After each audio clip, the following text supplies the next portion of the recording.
Deputado, como é que um liberal, como o senhor é, enfim, firme liberal, pode conciliar a questão da abertura, da necessidade de Estado mínimo, com um Estado máximo, como foi esse Estado que a gente viveu, um Estado autoritário, uma ditadura militar? Como é que se coaduna esse liberalismo econômico com a questão política? Pergunto se o senhor acha que é possível, nos países pobres, haver desenvolvimento com democracia. O regime militar foi um mal necessário? O visto de hoje, o senhor acha que foi um erro naquele momento ou não? A chamada Revolução de 64 não foi uma revolução, foi uma contra-revolução.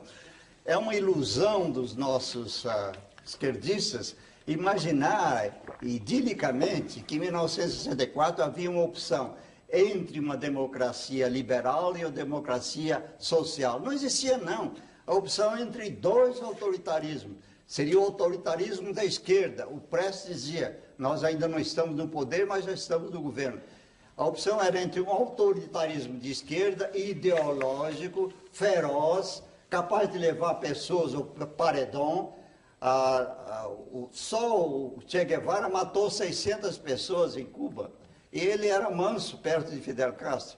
A opção era entre um autoritarismo feroz e ideológico, que levaria anos para se autodestruir, e um autoritarismo de direita envergonhado, encabulado, que toda hora falava em democracia, que procurava pelo menos manter o ritual de eleições, que procurava manter o Congresso aberto, que não falava em ditadura do proletariado. Essa era a real opção. Eu fico indignado com a esquerda brasileira apresentar a situação de 64 como sendo uma opção entre duas belas formas de democracia. A democracia mais liberal e a democracia social um pouco mais intervencionista. Não era isso, não. Era uma luta ideológica que ocorria no mundo todo. E a opção era entre o autoritarismo de esquerda e o autoritarismo de direita. E o autoritarismo de direita é muito mais biodegradável, dura muito menos e é menos violento do que o autoritarismo de esquerda.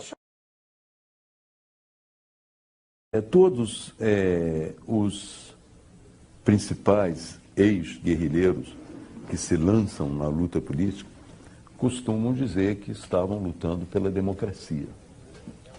Eu não tenho condições de dizer isso. Eu estava lutando contra uma ditadura militar, mas se você examinar o programa político que nos movia naquele momento, era voltado para uma ditadura do proletariado. Então você não pode voltar atrás, corrigir o seu passado e dizer, olha, naquele momento eu estava lutando pela democracia.